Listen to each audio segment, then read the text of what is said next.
সালাতে দোয়া কবুল হয়। সালাতে দোয়া কবুলের তিন জায়গা। একটা হচ্ছে তাকবীরে তাহরিমার পরে আমরা সানা পড়ি না, আমরা তো একটা পড়ি। আল্লাহর হাবিব সুন্নাহ এবং নফল নামাজে আরও পড়তেন সানা, ওই দোয়া কবুল হয়। দুই নম্বর জায়গা সালাতে সেজদায় পড়ে দোয়া করলে কবুল হয়।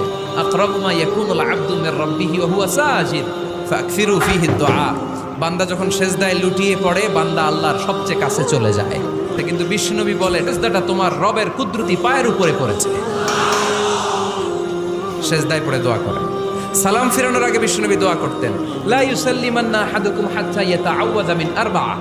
আল্লাহর হাবিব বললেন, চার জিনিস থেকে পানাহ না আছে আমার কোন উম্মত যেন সালাম না ফিরায়। তারা যেন পড়ে, আল্লাহুম্মা ইন্নী আউযু বিকা মিন আযাবিল কবর, আউযু বিকা মিন আযাবি জাহান্নাম, আউযু বিকা মিন ফিতনাতিল মাহইয়া ওয়াল মামাত, আউযু বিকা মিন ফিতনাতিল মাসিহিদ দাজ্জাল।